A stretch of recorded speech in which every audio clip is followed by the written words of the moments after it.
Welcome back, fellow college nerds, to the 6th episode of Lovely Professional University's Student Guide series. Today's episode is the most important one yet, so buckle up and get ready to learn some crucial information. But before we dive in, I'd like to take a moment to ask all of you to show your support by liking and subscribing to my channel. Currently, less than 1% of our viewers have subscribed, and your subscription means the world to me. So, let's jump into the video. Document upload process. Alright, let's begin by logging into your admission dashboard using any web browser on your laptop or PC. Once you're logged in, locate the Post-Admission Services tab in the mid-right portion of your dashboard. Click on it, and you'll be directed to the interface for post-admission services. In our previous episode, we covered how to book hostels and other residential facilities. But today, we are going to focus on document uploading, a crucial task that's mandatory for all lovely professional university students. So, make sure you watch this segment carefully without skipping any steps. Start by clicking on the Document Submission tab next to the Book Facilities tab. This will open up the options for document uploading. Let's begin with the first part, Eligibility Documents. For the eligibility documents, you'll need to upload your Class 10th mark sheet, eligibility document, internet result, proof of residence, correspondence and permanent, photographs of the student, and the admit card of the qualifying exam. Remember, for the 10th mark sheet, you must upload both sides, even if the back side is blank. Look for the option to upload both sides when available for other documents as well.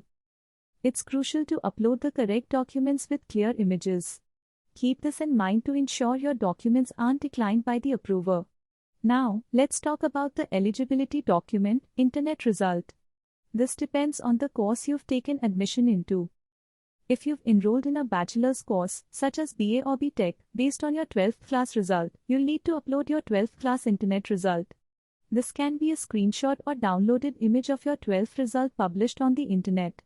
For those pursuing a master's degree based on their bachelor's degree, upload your bachelor's degree internet result. Moving on to proof of residence, correspondence and proof of residence, permanent, you can upload the same document if the address is the same. Otherwise, you'll need to upload two different documents that clearly reflect your addresses. Acceptable documents include Aadhaar card, voter ID, or PRC. And don't forget to upload a professional passport-size photograph of yourself with dimensions of 3.5 cm 4.5 cm. Finally, the last document in this section is the admit card of the qualifying exam. Segment 2, next section, personal details. Let's now move on to the next section, where you'll need to upload personal details. These include the income affidavit, signatures of your father, mother, and yourself, photographs of your father, mother, and guardian, if applicable, and the domicile certificate for PMs, Jammu and Kashmir, Northeast applicants. To obtain the income affidavit, click the download option available within the income affidavit section itself. After downloading, print and fill it up before uploading it. An example copy of the affidavit is also included in the downloaded file for your convenience. For the signatures, use plain white paper, take pics, upload. Guardian signature/photo, if applicable, upload. Domicile certificate for PMs, Jammu and Kashmir, Northeast applicants from these states need to upload the domicile certificate or PRC if available. Academic details. Host, now let's move on to the third part, which is the academic details section. Here, you'll need to upload your 12th mark sheet, character school leaving transfer certificate, partial or compartment results, if needed, and the 12th or intermediate long memo, in case of AP or Telangana board. Remember, all documents uploaded in this section should be photos or scans of the original documents. Segment 4, correspondence details. The correspondence details section is the easiest one. Here, you only need to upload yours and your parents' Aadhaar cards. If your parents are unavailable or if you are under the custody of a guardian, you may need to upload the guardian's Aadhaar card. Segment 5, application details. Now, let's continue with the fifth part, which is the application details section. This part can be a bit challenging, but I'm here to guide you through it. So, let's get started. In this section, you'll need to upload several important documents. The first document is the entrance test rank scorecard. This can be the LPU scorecard or any other scorecard based on the exam you took admission through, such as JEE, NEET, or QET. Make sure you upload the appropriate scorecard based on your admission in LPU. Next, we have the anti-ragging affidavit from the parent side and the anti-ragging affidavit from the student side. To fill these affidavits, download the formats available on the corresponding tab. Fill them out accurately, then scan or take a photo of them and upload them in the provided field. An example copy is attached to all the downloaded formats for your reference. Moving on, we have the undertaking for late submission of eligibility documents. If you anticipate a delay in submitting any eligibility documents, download the undertaking format, fill it out, and upload it in the provided field. Similarly, if there are any pending documents that you couldn't submit at the time of document uploading, you'll need to download the undertaking by the applicant for pending documents format. Fill it out and upload it as well.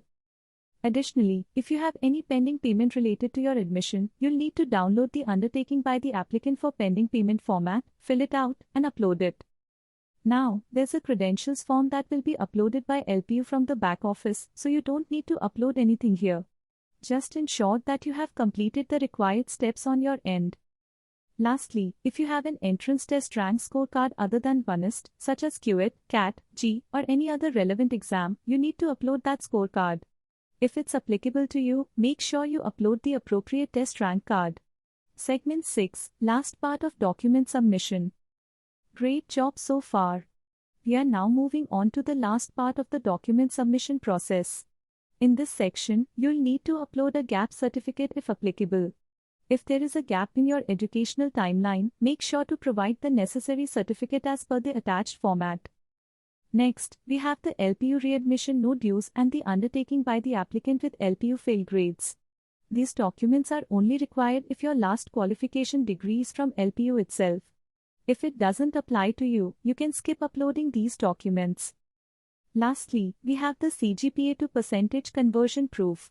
If your eligibility mark sheet numbers are in CGPA, you'll need to upload a certified copy obtained from your board/university that demonstrates the CGPA to percentage conversion formula. And there you have it. You've completed the document submission process. It was a lengthy video, but each step is crucial for a successful submission. I hope this guide has been helpful to all of you. If you still have any questions or doubts, please feel free to ask in the comment section below. We'll make sure to get back to you with answers. Once again, I kindly request all of you to like, subscribe, and hit the bell icon for more valuable content like this. Stay tuned for the upcoming episodes where we'll continue to provide you with knowledge and insights. Thank you for joining me today. Stay safe, be knowledgeable, and I'll see you in the next episode with more valuable content. Till then, take care, stay safe, and keep learning.